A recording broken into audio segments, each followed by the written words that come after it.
সকলকে জানাই সুপ্রভাত। আজকে তোমাদের সাথে চলো শেয়ার করি নিরামিষ একটা রান্নাটার নাম ছানার মালাই কোফতা। 2 লিটার দুধকে লেবু দিয়ে ছানা কাটিয়ে নিলাম। লেবু দিয়ে ছানা কাটালে ছানাটা খুব নরমভাবে সুন্দর করে কাটে। এরপর এর ওপর দিয়ে দিলাম একে একে 1 চামচ করে হলুদ গুঁড়ো, লঙ্কা গুঁড়ো, ধনে গুঁড়ো, জিরে গুঁড়ো, খানিকটা লঙ্কার কুচি, আর সাথে কাজু বাদাম গুঁড়ো আর কিশমিশটাকে যতটা সম্ভব মিহি করে দিয়ে দিলাম। সাথে দিলাম পরিমাণ মতো নুন। এরপর এটাকে বেশ খানিকক্ষণ ধরে ভালো করে মেখে নিয়ে এইভাবে গড়ে নিলাম। তোমরা তোমাদের ইচ্ছে মতো শেপ দিতেই পারো। আমি লম্বা লম্বা শেপ করেই গড়েছি। কোফতাগুলোকে লো ফ্লেমে ভাজতে দিয়ে আমি এদিকে নিয়ে নিলাম খানিকটা পোস্ত আর কাজু বাদাম, যেটা আমার গ্রেভির জন্য কাজে লাগবে। সমস্ত কোফতা আমার ভাজা হয়ে গেছে। এবার খানিকটা গরম জল আমি নিয়ে নিলাম, তার মধ্যে নিয়ে নিলাম অল্প একটু নুন। এবার এই গরম জলের মধ্যে ভিজিয়ে রাখবো কোফতাগুলো, কারণ যেহেতু ময়দা দিয়েছি, ময়দায় তো একটুখানি শক্ত হয়ে যায়, সেই স্টিফনেসটাকে কাটিয়ে দেবে এই গরম জলটা। ছানার কোফতাগুলো হবে নরম তুলতুলে।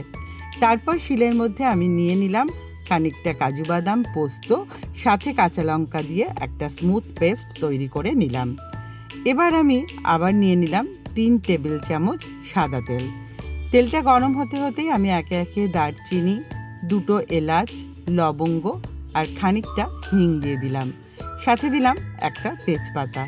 এই সব মশলাগুলোর একটা সুন্দর সুগন্ধ যখন বেরোতে শুরু করবে, তখন এখানে দিয়ে দেবো বেশ খানিকটা ফ্যাটানো টক দই। টক দইটা দেওয়ার পর খানিকক্ষণ নাড়াচাড়া করে দিয়ে দিলাম কাজু বাদাম, পোস্ত আর লঙ্কার পেস্ট। খুব ভালো করে এটাকে নাড়াচাড়া করতে করতে এখান থেকে কিন্তু এবার তেল বেরোতে শুরু করবে। যতক্ষণ না পর্যন্ত তেলটা বেরোচ্ছে ততক্ষণ পর্যন্ত কিন্তু খুন্তি চালানো বন্ধ করলে চলবে না, কারণ এই পেস্টটা খুব তাড়াতাড়ি কড়াইয়ের গায়ে লেগে যায়।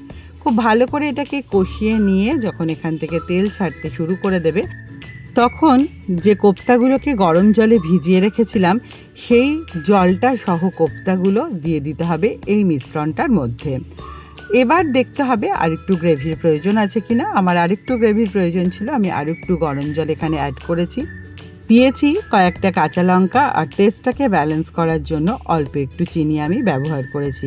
দেখো, একটা কোফতাও কিন্তু আমার ভেঙে যায়নি, সেই সঙ্গে কোফতাগুলো হয়েছিল নরম তুলতুলে। ভাত, রুটি বা পরোটা সব কিছুর সঙ্গেই এটা খাওয়া যেতে পারে।